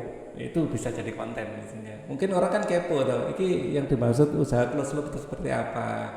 Terus apa saja yang dilakukan. Itu bisa sebenarnya. Ya tentu saja hal yang tidak ingin kita tampilkan ya nggak kita tampilkan kan gitu aja. Oke Cak Ali dan teman-teman semua ya. Ini mungkin karena waktunya sudah ini kita bisa tutup ya Cak Ali ya. Jadi teman-teman terima kasih atas atensinya join, terus Cak Ali juga terima kasih atas semua sharing-sharing yang menarik sekali. Ternyata memang kalau kita tidak mengikuti tren ya bisa tergerus ya Cak Ali. Tapi ketika kita berhasil mengikuti tren yang ada, alhamdulillah semuanya bisa survive. Ya kan salah satunya dengan menjadi content creator ini.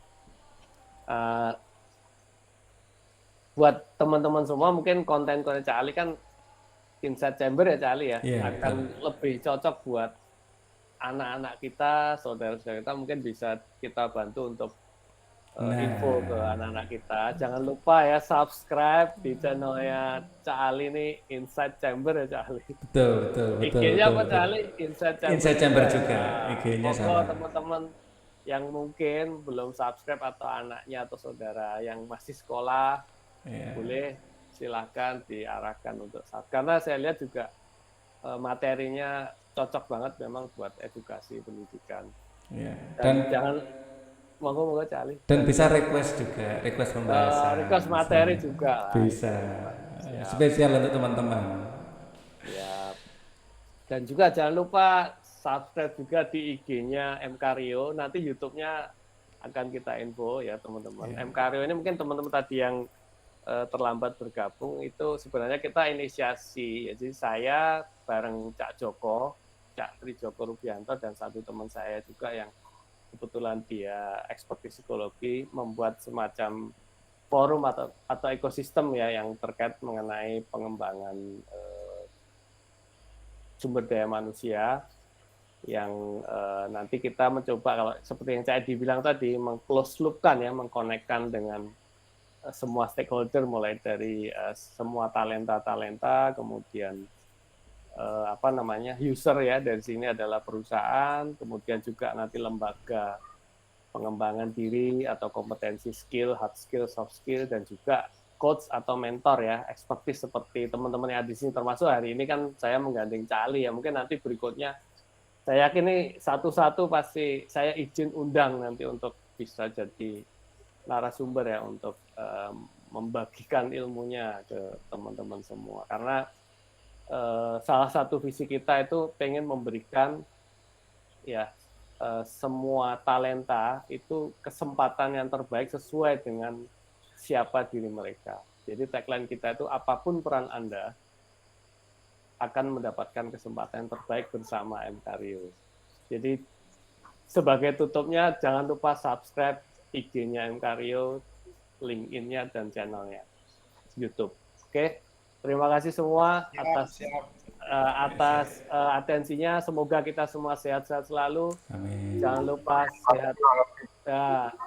Kak Gige semangat sehat. Setiap pagi jangan lupa bangun tidur sehat dan tersenyum menyambut hari ya. Oke. Terima kasih semua. Assalamualaikum warahmatullahi wabarakatuh. Selamat Waalaikumsalam. Waalaikumsalam. Sehat selalu. Selamat sore. Monggo Cak Putu. Monggo.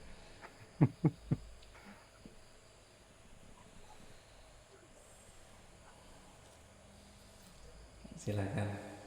Nah, kalau masih mau ngobrol-ngobrol lain boleh ya. Ini udah kita tutup sekarang session santai. Karena konten ini buko ya. Iya. Cak Agus Wibawa, apa kabar Cak Agus? Nah, sekarang masuk di startup juga ya Cak Agus ya. Halo Cak Agus.